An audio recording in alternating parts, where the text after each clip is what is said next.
Coronavirus, la pandemia. ¿Cuáles son los síntomas? ¿Cómo se transmite? ¿Qué puedo hacer para protegerme y prevenir la propagación de la enfermedad?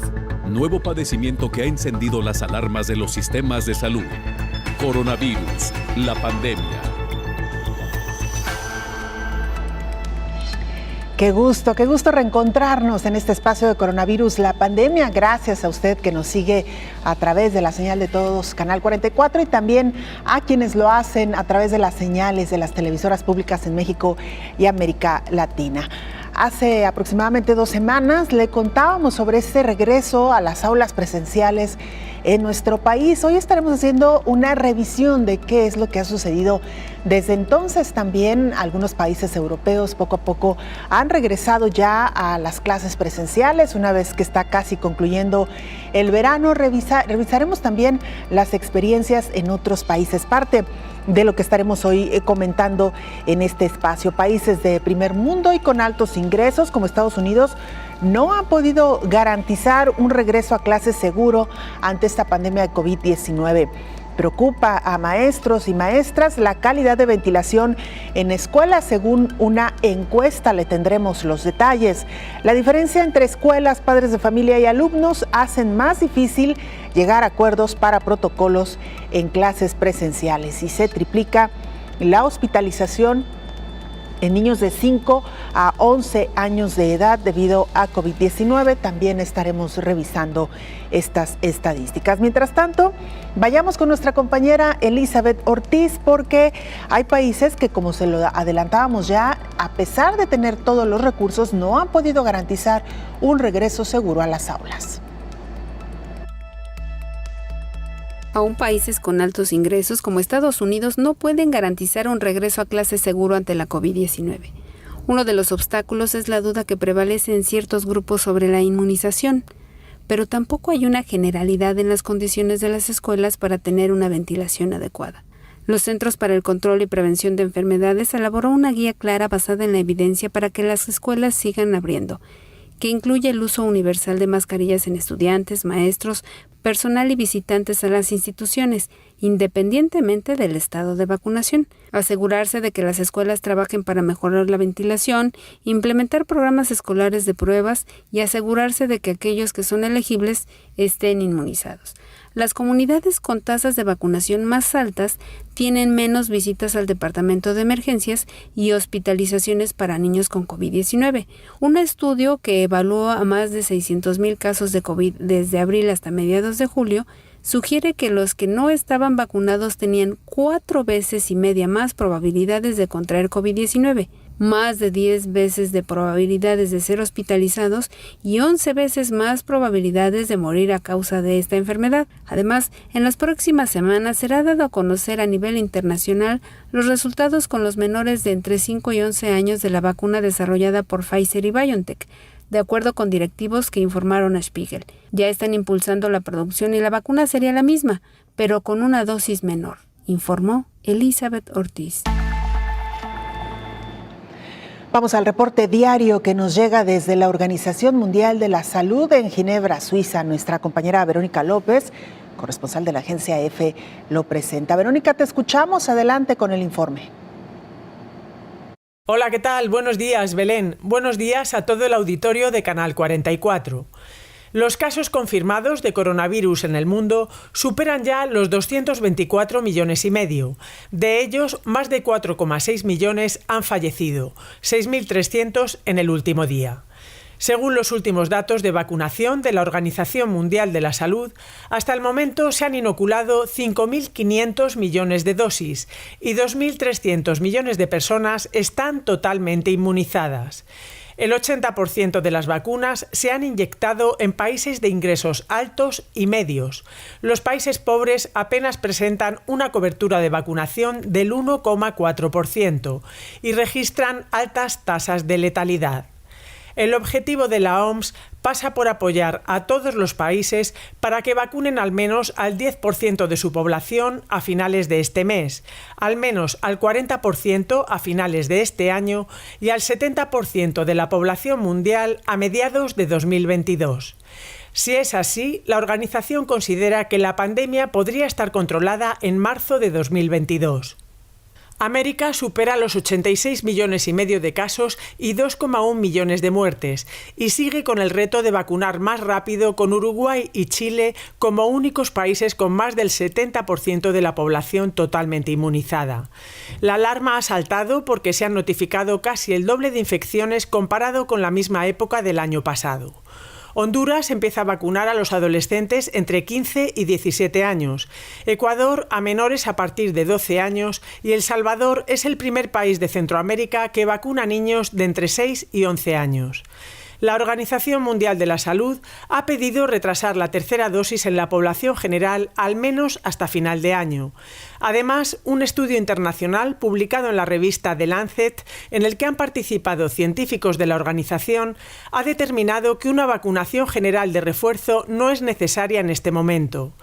Explica el estudio que la vacunación actual muestra una eficacia del 95% contra la enfermedad grave. Mientras tanto, continúa el reparto de vacunas a través del mecanismo COVAX que gestiona la OMS para reducir la brecha entre países. España ha entregado más de 6 millones de sueros a Latinoamérica en cumplimiento del compromiso del Gobierno español para facilitar hasta 22,5 millones en 2021. Reportó desde Europa Verónica López para el programa Coronavirus, la pandemia. Ya ayer en este programa abordábamos con el infectólogo Héctor Raúl Pérez Gómez la posibilidad de que esta pandemia entre en un franco retroceso hacia finales de este año. Hoy la Organización Mundial de la Salud prevé que quizá en marzo del 2022 la pandemia esté controlada. Un buen augurio, sin duda alguna, veremos qué sucede.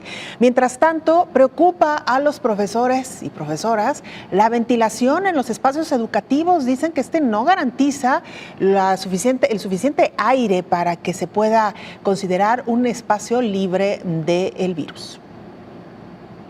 La Asociación de Educación de Connecticut realizó una encuesta con maestros del 20 al 25 de agosto, la cual reflejó que el 97% considera que es necesario mejorar los sistemas de ventilación en aulas. Porque mientras el 97% de nuestros miembros dice que la calidad del aire es una preocupación muy importante, solo 27% dijo que se estaba abordando activamente. Vemos una desconexión entre lo que es de una prioridad, una condición del trabajo real y considerable, y si las personas sienten que se está respondiendo o no. Eso realmente nos alertó. 9 de cada 10 educadores dijeron que los estudiantes y el personal debe hacerse la prueba antes de regresar a la escuela si son contactos cercanos de alguien que dio positivo por COVID, pero solo el 51% dice que en sus escuelas lo hacen. El 80% de los encuestados señaló que quiere que se aplique el distanciamiento social, pero solo 35% refleja que en sus distritos lo hacen. Mientras tanto, el 89% de los profesores están vacunados, informó Elizabeth Ortiz. Ante este casi generalizado regreso presencial a las aulas, la UNESCO ha publicado una guía precisamente sobre este regreso a las aulas. Debido a las aperturas de las escuelas para clases presenciales en varios países del mundo y a las crecientes discusiones sobre estos procesos, sobre todo en América Latina y el Caribe, la UNESCO puso a disposición un documento en donde se detalla las experiencias adquiridas a escala mundial durante la gestión del proceso de reapertura de las escuelas. Resume experiencias adquiridas durante estos últimos meses en países tan diversos como Croacia, Perú, Nigeria, Corea del Sur, Guatemala, España y Austria, entre otros, y ofrece 13 recomendaciones basadas en ellas. Se trata de una contribución para los sistemas educativos que debaten el protocolo de cómo actuar y cuándo volver a abrir las escuelas para el aprendizaje presencial tras los cierres generalizados debido a la pandemia de COVID-19, como también intenta hacer un aporte a la discusión de nuevos cierres si las condiciones sanitarias así lo requieren. Esto no debe considerarse como un fracaso, sino como una muestra de que los sistemas de monitoreo funcionan, decisiones que también forman parte de los procesos de reapertura. Aquí, una experiencia de una escuela en Chile al momento de reportarse un alumno sospechoso de COVID. Cuando han habido algunos contagios, los muchachos son porque no avisan los papás o porque un papá no avisa durante la mañana que él salió positivo y su hijo estuvo obviamente todo el fin de semana con él o toda la semana. Entonces sacamos al estudiante, se hace una ficha médica obviamente y se va a dejar a la casa. El regreso presencial a las escuelas, luego de más de un año de cierre por la pandemia de COVID-19, es un paso clave para la continuidad de la educación y la recuperación de aprendizajes, que contribuirá a mitigar problemas vinculados a la malnutrición, la violencia y el embarazo adolescente, entre otros, reitera la UNESCO, informó Rocío López Fonseca. Y en Italia, ¿cómo está siendo este regreso presencial a las aulas? A continuación le presentamos la siguiente crónica. La estricta normativa en torno al pase verde marca la vuelta al cole en Italia. Unos 4 millones de alumnos regresan a las aulas este lunes en casi todo el país. Este certificado de vacunación contra la COVID no se les exigirá de momento para entrar en el colegio. Los universitarios, en cambio, sí deberán tenerlo para asistir a clase y para presentarse a los exámenes. Pero será obligatorio para absolutamente todo el personal de los centros educativos. El 93% de este colectivo ya ha sido vacunado. A quien no cuente con el documento no se le permitirá poner un pie en las escuelas y no recibirá su salario de forma inmediata, pues se considerará que falta a su puesto de trabajo sin autorización. En el 5º día de ausencia será suspendido y se podrá nombrar a un sustituto para que ocupe su lugar. Además, podrá ser sancionado con multas desde los 400 a los 1.000 euros. Hoy en la mayor parte de Italia y también aquí en Roma los estudiantes vuelven a clase, escenas que nos recuerdan a la vida antes de la pandemia. Esto es porque el gobierno quiere evitar el aprendizaje a distancia y lo hace introduciendo el requisito de un pase verde, no solo para profesores, sino también para el personal administrativo, limpiadores y cualquier otra persona que necesite entrar en las escuelas, incluidos familiares de los alumnos. Bueno, mire, y en México, otra realidad, los niños deben regresar a las aulas lo más pronto posible, no solamente porque es necesario para su desarrollo académico, su desarrollo emocional, su desarrollo físico, sino también para evitar que caigan en las redes de los cárteles de la droga. La comunidad de La Choguita, en el municipio de Huachochi, se ubica en la Sierra Tarahumara del norteño estado de Chihuahua, una región empobrecida en la que muchos niños y jóvenes estuvieron a punto de abandonar la escuela durante la pandemia por falta de recursos. Pero las consecuencias sobrepasan el no tener internet ni computadora, según la Red por los Derechos de la Infancia en México, REDIM, y el Observatorio Nacional Ciudadano de Seguridad, Justicia y Legalidad. Hasta 250,000 niños y jóvenes están hoy en posibilidad de ser reclutados por grupos delictivos. Según Jaime Solguín Fuentes, habitante de la comunidad de Choguita, muchos maestros dejaron su profesión este último año, y eso llevó a muchos niños a emigrar a otras ciudades, dejándolos en peligro. Yo creo que es un trabajo fuerte que tienen ahorita los maestros, la directora, de poder ir a rescatarlos de los lugares donde están, porque muchos niños emigraron a las ciudades en busca de trabajar. El año y medio que las escuelas permanecieron cerradas en México por la pandemia dificultó el aprendizaje de los menores. Ese rezago durante el periodo de clases a distancia es evidente, según la maestra Alma Yuridia Balcázar. Y ahora que regresamos, pues sí, hay cierto rezago, mucho más que nada, porque no es lo mismo que estemos con ellos, al pendiente de ellos, que a que estén con sus papás, que muchos no saben leer.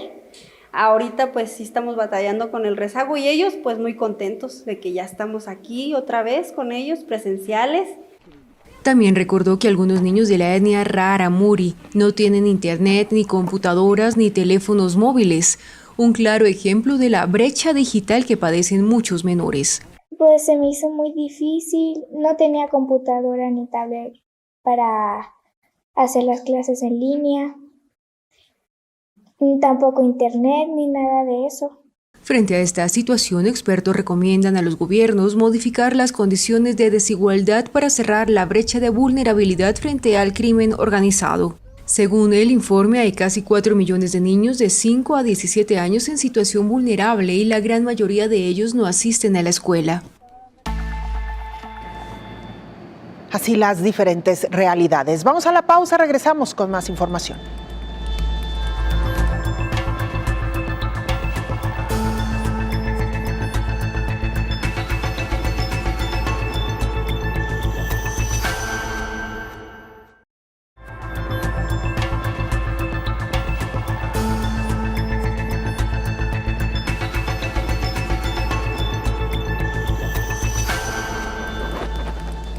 Hoy en este programa estamos haciendo una revisión de lo que ha sucedido tras el regreso presencial a las aulas en casi todos los países. Dicen los expertos que el regreso a clases dependerá de las condiciones que tenga cada una de las escuelas. Sí, los menores de 20 años no se estaban contagiando tanto como los adultos, pero lo cierto es que los casos eran más bajos porque en general los jóvenes habían estado lejos de aglomeraciones. Para el especialista en manejo de datos, Boris Osman Martínez Vázquez, la discusión no es blanco o negro, sino en qué condiciones está el aula y las reglas del regreso a clases. ¿Hay ventilación? ¿Es obligatorio usar cubrebocas? ¿Hay suficiente espacio en el salón para la sana distancia? ¿Habrá pruebas aleatorias para identificar casos a tiempo? Así que habrá aulas que sí tengan condiciones más seguras. Hay distintas experiencias en este regreso a clases, como el caso en el que solo volvió el maestro, pero sin alumnos porque no se sienten seguros. Yo tengo un amigo que da clases de maestría en cierta universidad muy famosa de Ciudad de México y él ahorita está en esa situación. Me dice, me siento como tonto porque me están pidiendo que tengo que ir a dar clases en persona. No hay un solo estudiante en el aula y estoy dando clase para la cadena de cámaras que están instaladas en mi aula.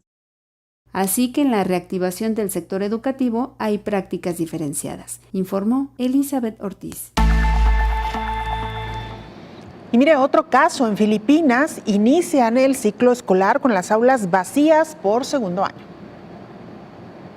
Filipinas comenzó este lunes el curso escolar con las aulas vacías por segundo año consecutivo, entre las críticas por los efectos negativos en un país poco preparado para las clases en línea. Las autoridades han decidido mantener cerrados los centros educativos en medio de su peor ola de la pandemia, con una media de 20.000 casos diarios que está causando una gran presión en el sistema sanitario. El gobierno del presidente filipino Rodrigo Duterte decidió cerrar los colegios en marzo del año pasado por la pandemia, y millones de alumnos pasaron a recibir las clases online con materiales impresos y lecciones emitidas por televisión y radio. Sin embargo, muchos de ellos no tienen acceso a la tecnología necesaria para la educación a distancia, en un país con un índice de pobreza del 16%.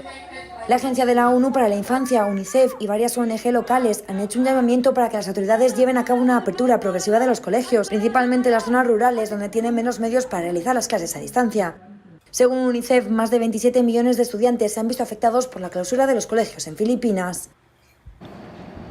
Vamos ahora al informe que nos llega desde Japón. Es Antonio Hermosín quien lo presenta. Antonio, te escuchamos.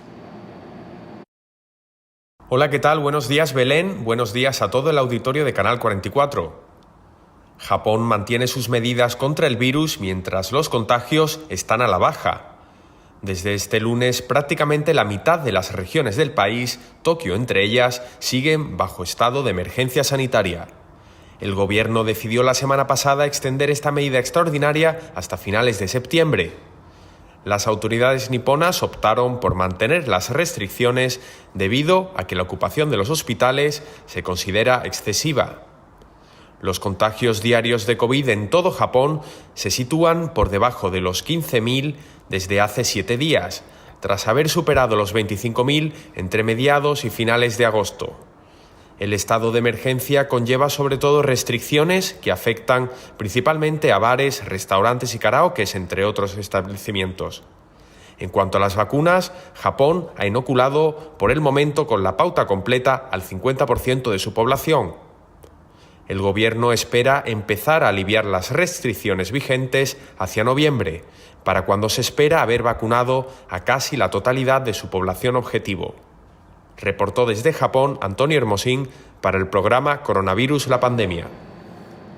Muchas gracias, Antonio, por este informe. Bueno, vaya que Japón, a pesar de todas las medidas, de toda la tradición que hay también en el uso, por ejemplo, de las mascarillas o cubrebocas, no ha escapado a estas olas que se han registrado en medio de esta pandemia. Hasta 15.000 casos diarios llegaron a registrar en las últimas semanas. Y miren, más información: diferencias entre escuelas, padres de familia y alumnos hacen más fácil llegar a acuerdos para protocolos en clases presenciales, y cada quien hacemos lo que nos corresponde, seguramente también tendremos mayor protección. Las diferencias entre países, padres de familia e instituciones educativas hacen que no sea tan sencillo llegar a acuerdos para volver a las clases presenciales o establecer protocolos para reaccionar ante casos sospechosos de COVID. El miedo al contagio de coronavirus, a no poder evitarlo, está muy presente en el regreso a clases presenciales y por ello no resulta tan fácil decidir qué hacer. Cada país ha tomado sus propias decisiones. Por ejemplo, algunos colegios de Canadá organizaron la asistencia a clases por orden alfabético para que unos días vayan ciertos alumnos y otros días otros, o para que se turnen entre asistir en las mañanas y en las tardes. En Dubái, Emiratos Árabes Unidos, los colegios le enviaron al gobierno las medidas que iban a adoptar para el regreso a clases presenciales. Unos fueron autorizados a reabrir sus puertas y otros no. En América Latina está el caso de Uruguay, país que lleva más tiempo con las aulas abiertas. Desde junio comenzó con las clases presenciales, poco a poco, hasta reducir por completo la virtualidad, con medidas como el uso de cubrebocas en el salón y conservar la distancia social. El gobierno partió de la base de que los niños no se contagian fácilmente del virus, según el psicólogo y escritor uruguayo Alejandro de Barbieri. Con la educación presencial se gana la interacción con los pares y la educación emocional. Un problema que ha tenido la cuarentena en América Latina es un exceso de padres y un exceso de pantallas que genera un desgaste emocional, problemas de concentración y de motivación. El especialista explicó que con la vuelta a las lecciones presenciales se recupera la motivación porque el aprendizaje siempre es social, por más que haya unos alumnos que avancen más que otros de forma individual, fundamentalmente es social, y eso es un gran determinante para su desarrollo psicosocial de los infantes, informó Rocío López Fonseca. Bueno, le decíamos que le presentaríamos los diferentes escenarios, las diferentes realidades. En Panamá han regresado a las aulas más de 300,000 alumnos.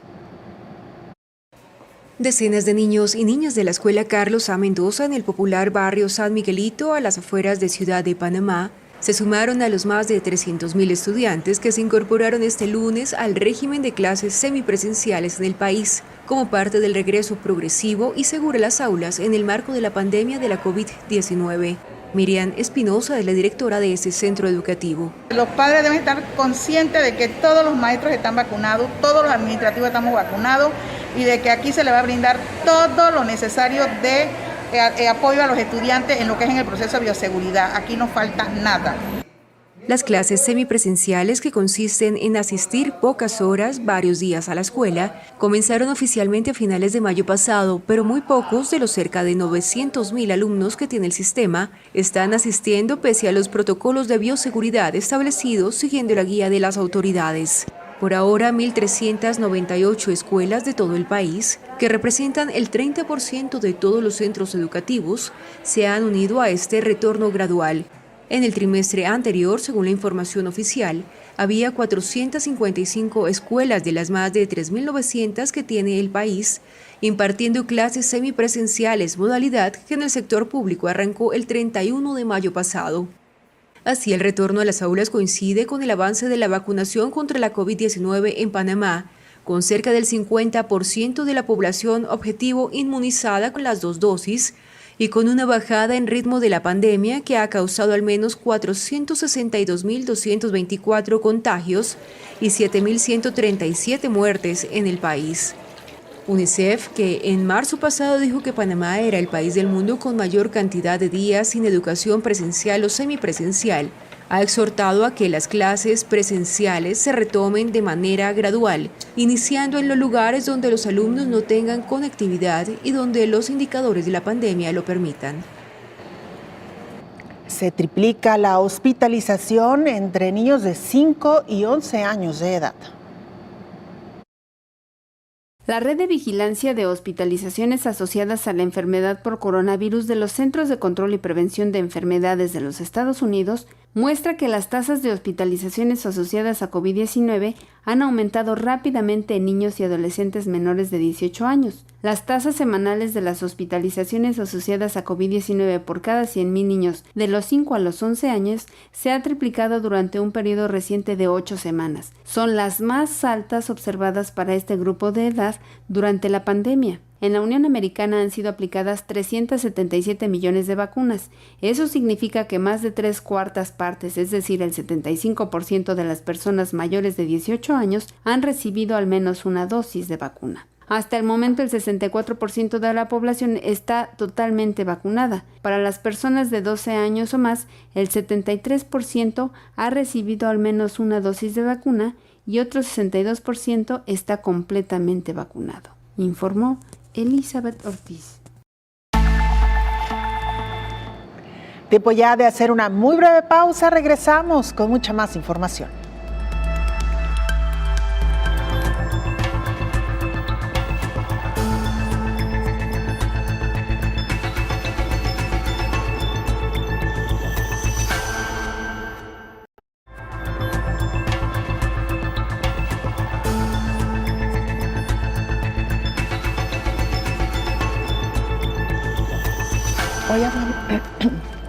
Estamos de regreso en este programa especial de Coronavirus, la pandemia, saludando con el gusto de siempre al infectólogo Héctor Raúl Pérez Gómez. Doctor, bienvenido.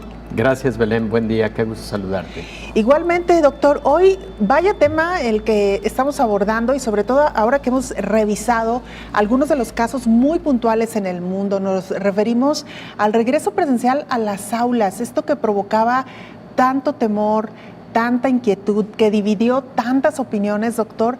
En el caso de México, a casi 3 semanas parece ser que viento en calma, mientras que otros países con experiencias ya previas también han podido reanudar el ciclo escolar sin aparentemente mayores complicaciones, doctor. Pues sí, Belén, algo que me parece digno de celebrarse,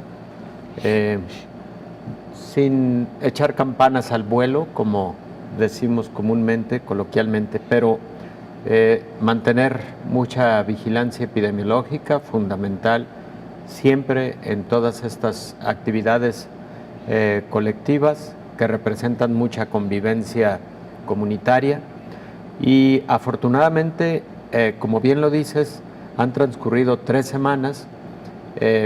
A partir de los 14 días, se puede tener mayor tranquilidad, porque recordemos que si bien el periodo de incubación de la enfermedad COVID-19 es de aproximadamente 5.5 días en promedio, pero puede ser tan largo como 14 días.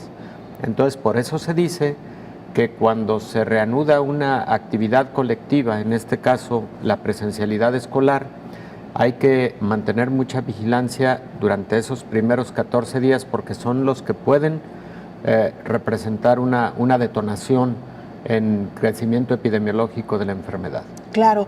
Y doctor, como usted bien lo dice, sin echar las campanas al vuelo, porque es verdad que se han registrado algunos casos en algunas escuelas, que han sido los menos, doctor, pero también es importante, me parece, destacar las serias medidas de vigilancia y de restricción que se han tomado en la mayoría de las escuelas, doctor. Es decir, que la preocupación era tanta que entonces se reforzaron en casos extremos, lo cual nos parece bien, porque ante esta pandemia no debemos escatimar cuidados, doctor. No debemos escatimarlos y no debemos bajar la guardia en ningún momento, porque luego transcurre el tiempo, vemos que las cosas están en aparente calma, bajamos la guardia y ahí podemos cometer un error.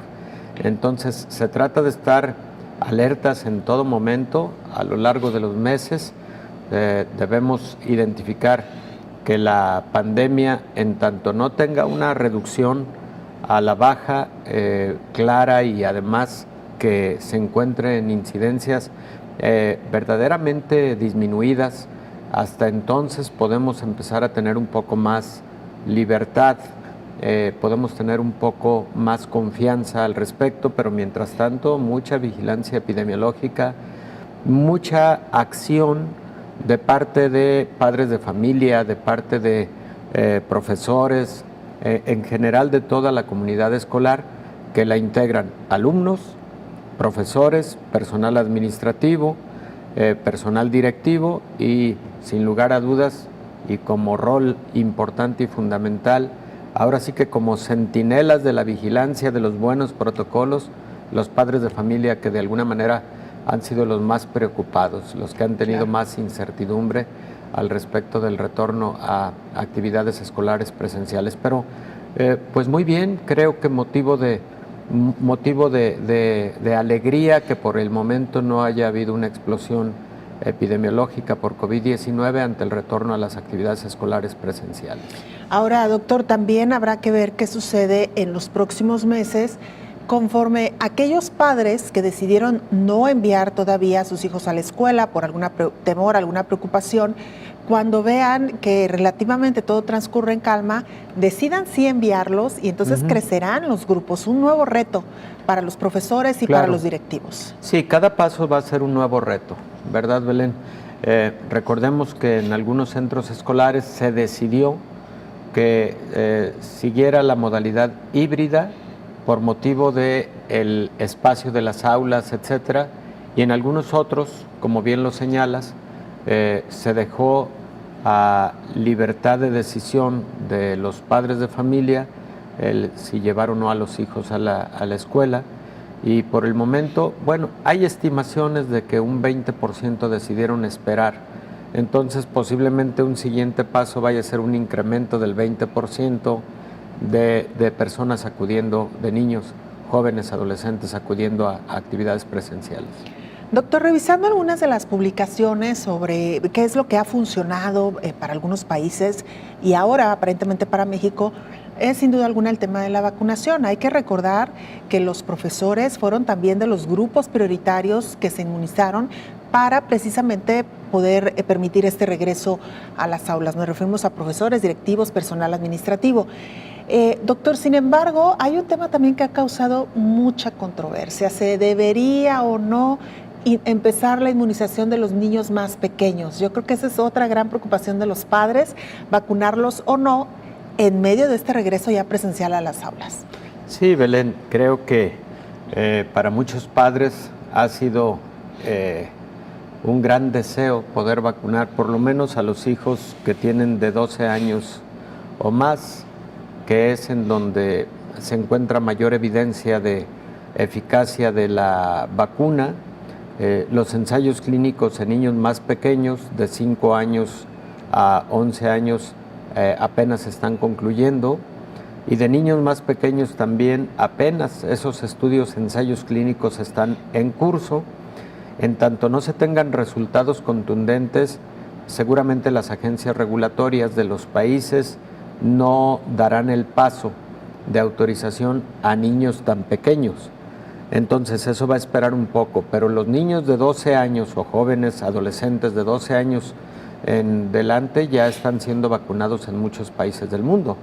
Y creo que precisamente el retorno a actividades escolares es una de las razones por las que existe esa preocupación, y además de parte de muchos padres de familias deseo de que sus hijos pudieran entrar pronto a un esquema de vacunación.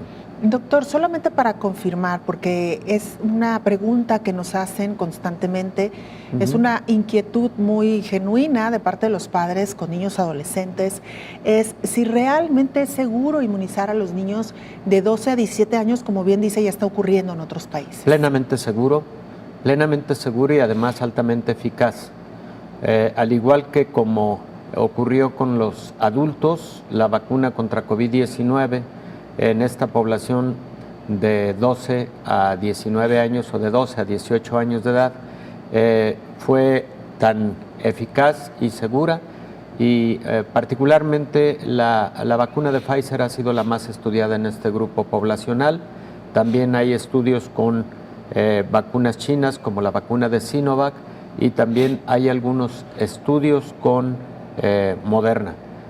Sin lugar a dudas, Pfizer y Moderna dieron los resultados más alentadores en este grupo de la población, y creo que en el futuro cercano se va a adoptar en la mayor parte de países en el mundo. Europa y Estados Unidos ya lo están haciendo. Y precisamente como Estados Unidos ya está inmunizando a los niños mayores de 12 años, México aún no. Algunos gobernadores, doctor, y me parece que es muy pertinente el comentario, particularmente el gobernador de Coahuila o el gobierno de Coahuila, va a empezar a partir de hoy, 14 de septiembre, la vacunación contra menores de 12 años, de menores de 12 a 17 años en el municipio de Piedras Negras. Lo va a hacer en la franja fronteriza. apoyado por el gobierno de Estados Unidos, Sí. empresarios estadounidenses que han donado por ahora 1,000 dosis de vacunas de Pfizer para que hijos de trabajadores de las maquiladoras en la frontera puedan vacunar a este grupo poblacional en este interés que ha habido también de Estados Unidos, doctor, por de alguna manera proteger su frontera. Sí, recuerda que también ocurrió con la vacuna de Johnson & Johnson, con un donativo interesante a trabajadores de franja fronteriza que de alguna manera tienen interacción en la productividad con los Estados Unidos.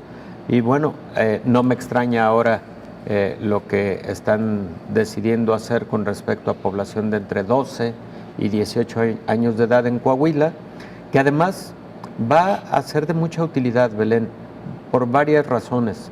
No solo por la protección específica a esos niños o adolescentes que van a recibir el beneficio, sino también porque va a representar la oportunidad de identificar en población mexicana eficacia y seguridad de un biológico que no es nada despreciable en 1,000 jovencitos, para que de alguna manera contribuya esto a información documental a la Agencia Regulatoria de México, COFEPRIS, para en su momento una autorización definitiva y entonces establecer en la estrategia de vacunación nacional la inclusión de jovencitos de 12 años en adelante. Sí, porque hasta ahora hay que recordarle a nuestra audiencia, doctor, que nos ve más allá de las fronteras, que México todavía no ha iniciado con la inmunización de este grupo poblacional de 12 a 17 años y que incluso las autoridades sanitarias han dicho que no lo harán en tanto haya necesidad de inmunizar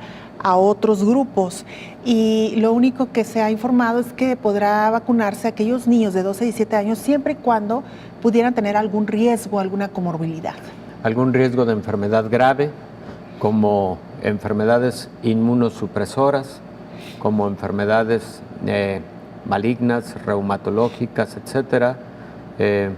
No se ha establecido todavía para niños con obesidad y obesidad mórbida, que ahí creo que va a ser un punto fundamental de análisis, Belén, porque México es el país que ocupa el primer lugar en el mundo de obesidad infantil y obesidad mórbida infantil.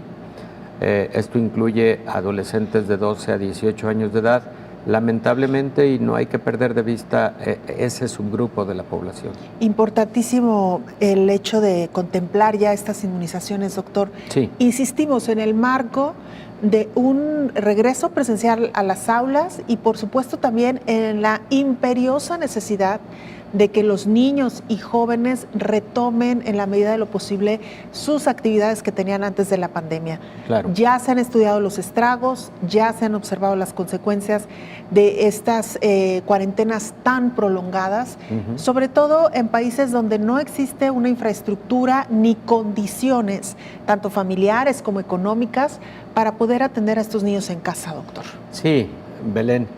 Y mira, los comentarios que hace son muy importantes porque algo que debemos tener muy en cuenta respecto de este momento que estamos viviendo, en donde aparentemente no ha habido una explosión de casos de COVID-19 a partir de hace 3 semanas, el retorno a actividades escolares presenciales, es que el escenario es diferente a lo que vivieron otros países hace varios meses, incluyendo el hecho de que si bien la población estudiantil de niños y adolescentes no está vacunada, sí lo está el personal docente. Eso contribuye.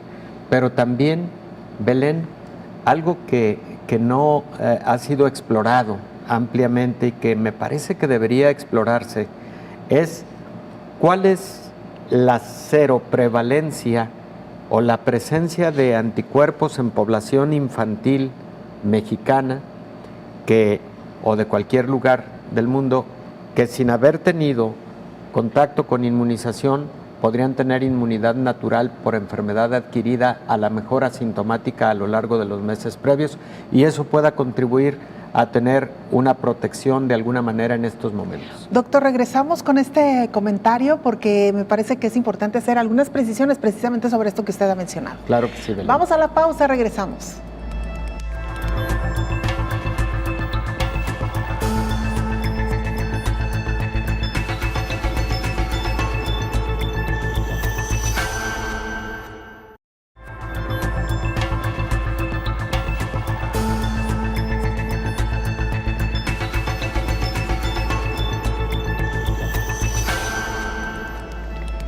mire, detectan un nuevo brote en China, o este país que desea tener ya controlada la pandemia de COVID-19. Se detecta un nuevo brote de COVID en China. Se trata de una ciudad costera de la provincia de Fujian, por lo que permanecen bajo confinamiento estricto en 2 de sus comunidades. A pesar de que China ya había anunciado el control casi total de la pandemia, ahora confirma que la comunidad de Putou alertó sobre contagios de COVID. Ante esta situación, solo los vehículos que transportan trabajadores médicos y suministros diarios pueden ingresar a la comunidad durante el periodo de cuarentena, informan autoridades locales. La oficina municipal de la zona acordonada emitió una alerta de emergencia sobre la suspensión de la escolarización presencial, incluidas todas las actividades educativas en sitios públicos e instalaciones privadas de la ciudad. En total, se han encontrado 64 casos positivos de COVID-19, 32 son portadores asintomáticos, según los datos de la Comisión Nacional de Salud, informó Rocío López Fonseca. Hemos comentado aquí en diversas ocasiones, doctor Héctor Raúl Pérez Gómez, la manera tan rápida que tiene China de reaccionar y de contener estos casos. Nos decía Rocío, poco más de 60 casos, habrá que investigar en comunidades de qué tamaño, claro. Pero por 64 casos cerraron estas 2 comunidades literal. Sí. Estas maneras de reaccionar tan agresiva, en el buen sentido de la palabra, pues ha permitido que China se mantenga en niveles muy bajos de casos, doctor. Sí, de hacer cercos epidemiológicos, de hacer cercos sanitarios para evitar la expansión de la enfermedad. Y efectivamente, Belén, China, si uno revisa las estadísticas, ha estado en los últimos meses entre el lugar número 50 y el 55º lugar. Imagínate habiendo sido el primer epicentro de la enfermedad y ahora si revisamos las estadísticas, te aseguro que China no rebasa los 110,000 o 120,000 casos de COVID-19 en total. Imagínate esa cifra tan pequeña para el tamaño de un país como China, el trabajo de contención epidemiológica que hacen día con día y que no se han confiado a lo largo de este tiempo, ¿no? De estos año, 8 meses que han transcurrido, 9 meses. Así es, doctor. Antes de irnos a la pausa, nos comentaba usted sobre esta incógnita que todavía prevalece, doctor. ¿Cuántos niños menores de 12 años o entre niños y adolescentes que aún no reciben la vacuna, cuántos de ellos ya tendrán inmunidad natural, doctor? Bien, pues es algo que conviene explorar. Y conviene explorarlo en diferentes partes del mundo, porque puede ayudar a tomar muchas decisiones, Belén. Por ejemplo, es sin confiarse, más tranquilizante el que un niño acuda a actividades escolares presenciales teniendo anticuerpos positivos, porque ya tuvo contacto probablemente con el virus, aunque no haya hecho sintomatología o haya tenido una sintomatología leve. Y bueno, una vacunación futura puede significar un refuerzo significativo de su inmunidad anti-SARS-CoV-2.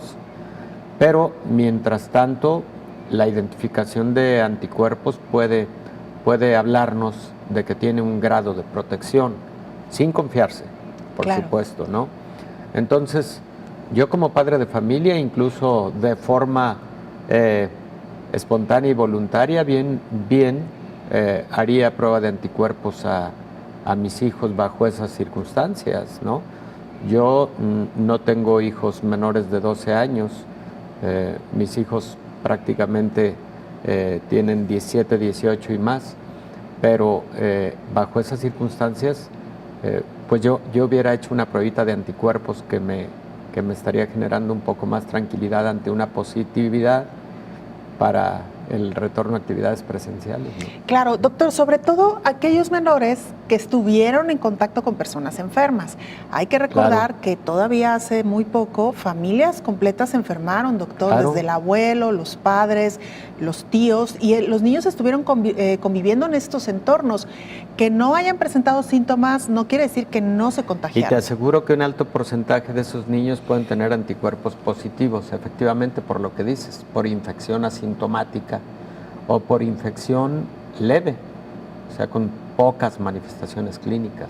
Y que algo que todavía falta estudiar, doctor, es el tiempo de la inmunidad en los niños. Se ha seguido muy de cerca la de los adultos, porque son los que en mayor número han enfermado, porque son los primeros que fueron vacunados, pero en niños valdría la pena también preguntarnos cuánto dura su inmunidad.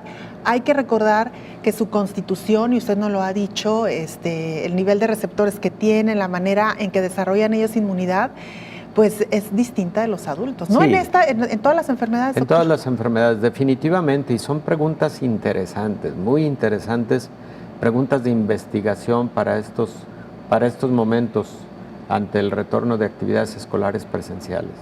Por lo pronto, ahí están las escuelas en México abiertas, en varios países también que hemos revisado esta mañana, en este día, este recorrido que hemos hecho, donde las medidas son muy similares, son estrictas, y donde también, doctor, se ha hecho énfasis en algunas medidas que para algunas escuelas representarán todo un reto, pero para otras no lo son. Nos referimos a la ventilación, pareciera ser el gran aliado.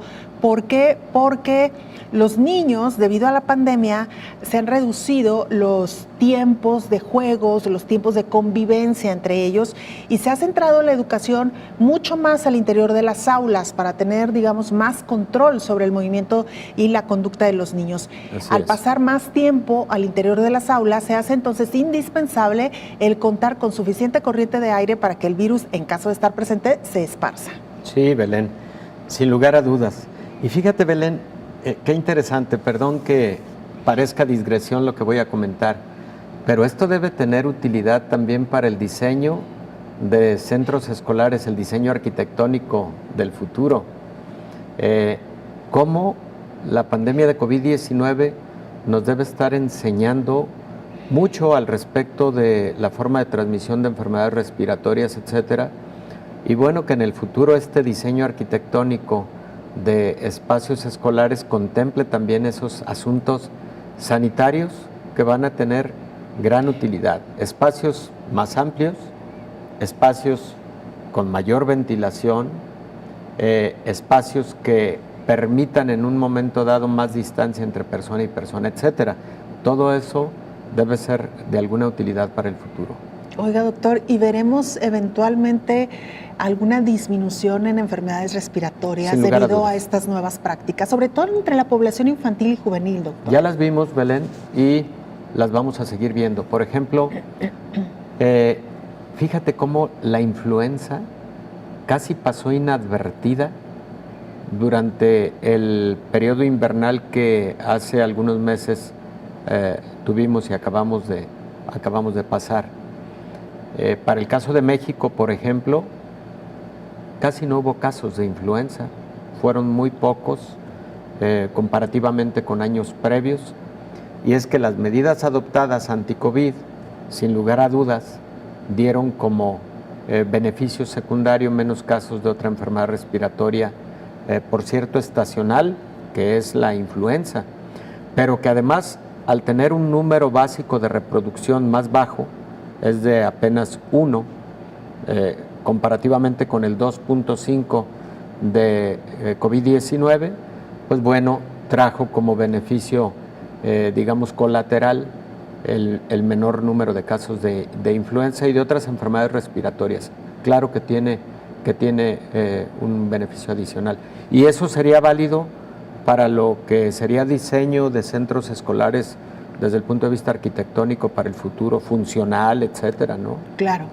Oiga, doctor, antes de despedirnos y a propósito de esto que menciona de la influenza, recordarle a los padres que hay que vacunar a los niños contra influenza. Sí, claro. Hay algunos estudios que refieren que un niño inmunizado contra influenza seguramente tendrá también mayores defensas en caso de enfermar de COVID-19, máxime cuando tenga las dos vacunas, doctor. Sí, Belén, hay algunos estudios cuyo diseño fue, y te lo digo en 30 segundos, ellos analizan el número de casos de COVID comparativamente entre población que había recibido la vacuna contra influenza versus quienes no la recibieron, y se encontró que entre quienes habían recibido vacuna contra influenza había menos incidencia de COVID-19 y eran personas que no habían tenido vacunación todavía contra COVID, lo cual sugiere la posibilidad de que una inmunidad cruzada de manera positiva proteja contra COVID-19 de igual manera. Entonces, tu recomendación es una excelente recomendación.